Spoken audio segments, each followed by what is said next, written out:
বিজেপিৰ যিটো দুৰ্নীতি বিজেপি যেতিয়া শাসনত আহিল 16-17 পৰা এতিয়া 25-26 ফাইনেন্সিয়েল ইয়াৰলৈকে যিমান টকা আহিছে more than 10,000 crore কাৰ্বি আংলঙত টকা আহিছে ইনক্লুডিং মানে কাউন্সিলৰ বাজেট আৰু SOPD মিলাই তাৰপিছত বিভিন্ন কেন্দ্ৰীয় আঁচনিবোৰ আৰু MOS স্কিম এইকাৰণে 10,000 কোটি টকা কাৰ্বি আংলঙত more than 10,000 crore কাৰ্বি আংলঙত চেংচন হৈছে কিন্তু ইয়াত দেখিছোঁ আমাৰ কাৰ্বি আংলঙৰ ৰাইজ ইয়াৰ কোনো লাভালাভ হোৱা নাই হৈছে এটা দুটা ফেমিলি এতিয়া কাউন্সিলটো তাৰমানে কোম্পানী বনাই দিছে গতিকে মই এটা গোটেই দীঘলীয়া নকৰোঁ কাৰণ বহুত তথ্য আছে 10,000 কোটি টকা মোৰ এক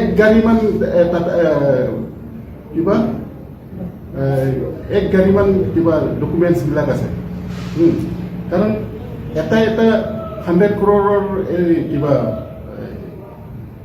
DPR বুলি ক'লে খৰচ হৈ যায় তাৰপিছত 1,000 কোটি টকা হ'লে বহুত খৰচ হৈ যায় গতিকে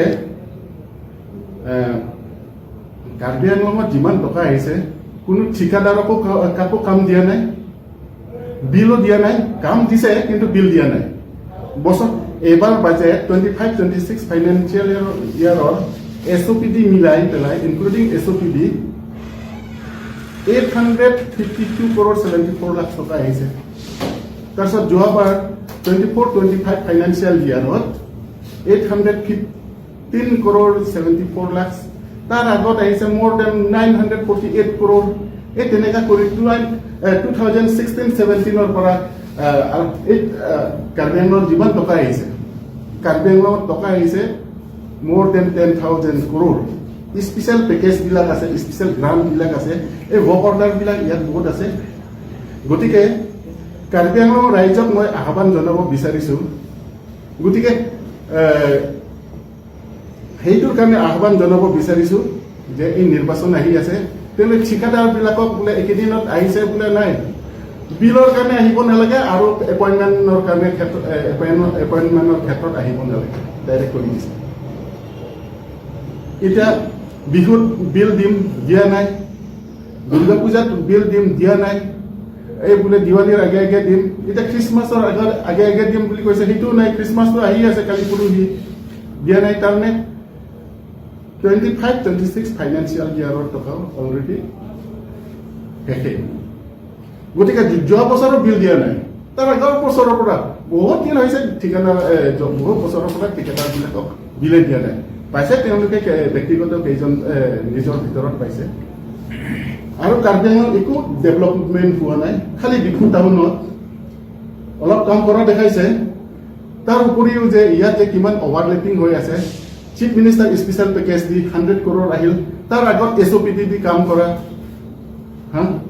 দেখালে সেই দেখাটোকে আকৌ দেখায় আৰু ফাইনেন্স মিনিষ্টাৰ স্পেচিয়েল পেকেজ যেতিয়া এই আগৰবাৰ আছিলে দেই আমাৰ বৰ্তমানৰ চিফ মিনিষ্টাৰ হিমন্ত বিশ্ব শৰ্মাৰ কিবা ফাইনেন্স মিনিষ্টাৰ হৈ থাকোঁতে তেওঁ 50 crore চেংচন কৰিছিলে ইয়াত সেইবোৰ নহয় মেক্সিমাম টকা এনে সৰুলুকি লৈছে কাম কৰা নাই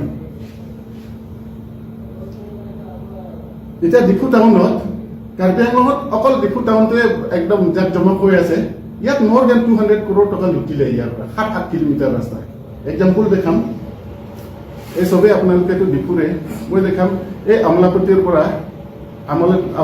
পৰা এই কিবা ৰংনিহাং যিটো বাইপাছ ৰাস্তা ফিচাৰী অফিচত তাত 2 কিলোমিটাৰ দেখাইছে 2 কিলোমিটাৰ দেখাই পেলাই তাত 4 crore 48 লাখ তাকো ইম্প্ৰুভমেণ্ট এইটো নিউ কনষ্ট্ৰাকশ্যন হয় এইটো কি ইষ্টিমেট এই ৱৰ্ক অৰ্ডাৰবিলাক আছে এইবোৰ সব এই স্পেচিয়েল গ্ৰাণ্টৰ 100 crore আছিলে এইটো সেই তেনেকা নতুনত্ব একো নাই গতিকে মই কাৰ্বি আংলঙৰ ৰাইজক আহ্বান জনাব বিচাৰিছোঁ এইটো নিৰ্বাচনত যদি আকৌ আমাৰ কাৰণে যদি বিজেপি চৰকাৰ আকৌ আহে নহয়, এনেকৈ যাব আৰু শেষ এইটো তাৰপিছত আৰু নাই আৰু কাৰ্বি আংলং অট'নমাছ কাউন্সিলেই নাথাকে। এতিয়া MS কাউন্সিল হৈ অট'নমাছ কাউন্সিল হৈ আছে, গম পাইছেনে নাই আপোনালোকে? এই প্ৰপাইটৰটো কোন মই সুধিব বিচাৰিছোঁ। মই আমাৰ CM তুলিৰাম ৰংহাঙকো মই সুধিব বিচাৰিছোঁ, প্ৰপাইটৰটো কোন? MS Karbi Anglong autonomous council যে কেনেকৈ কোম্পানী হৈ গ'ল, তাৰ প্ৰপাইটৰটো কোন? গতিকে ইয়াত মই আৰু এটা আহ্বান জনাব বিচাৰিছোঁ আমাৰ চিফ মিনিষ্টাৰক। 10,000 কোটি টকাত দুৰ্নীতি হৈছে কাৰ্বি আংলং অট'নমাছ কাউন্সিলত ডিউৰিং বিজেপি শাসনত বৰ্তমানলৈকে। আহ্বান জনাব বিচাৰিছোঁ, তদন্ত কৰক, SIT গঠন কৰক যদি সাহস আছে। চবেতো অভিযোগ দি আছে, আমাৰ APCC প্ৰেচিডেণ্টে ডাইৰেক্ট কৈ আছে যে তুলিৰাম ৰংহাঙকটো ব্ৰিফকেছ ধৰিবলৈ লৈ যায়, তাৰ এগেইনষ্টতো এষাৰ মাত দিয়া নাই, তেনে দুৰ্নীতি হৈছে। মই তেখেতক জড়িত মই নকওঁ, কিন্তু তদন্ত কৰিবলৈ মই আহ্বান জনাইছোঁ আৰু চেলেঞ্জ কৰিছোঁ, সেইটো প্ৰত্যাহ্বানটো গ্ৰহণ কৰক।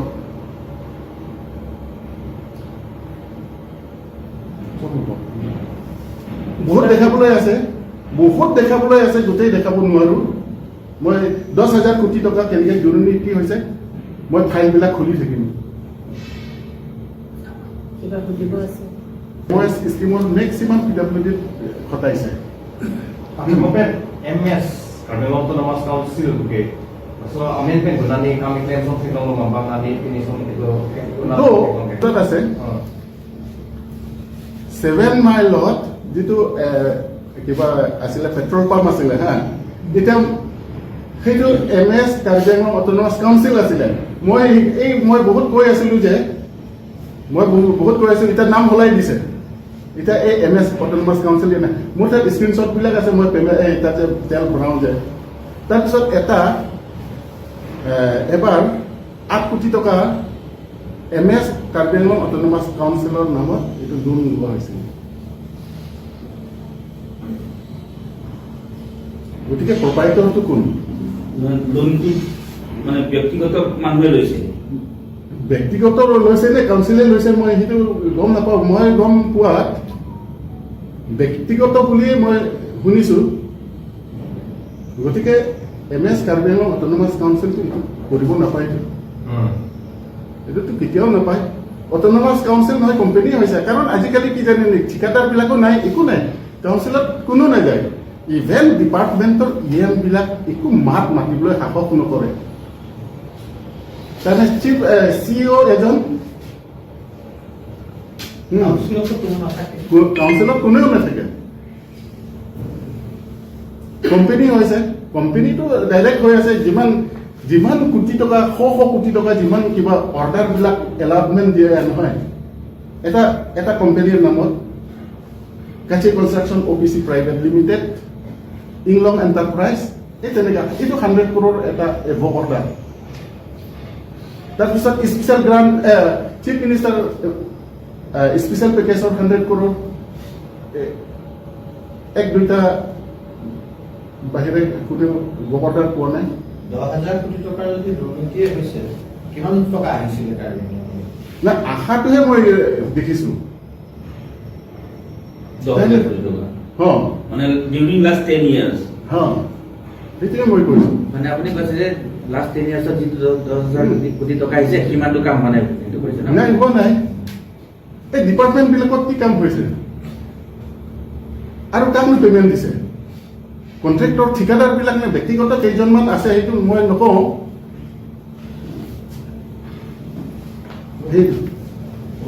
আজিকালি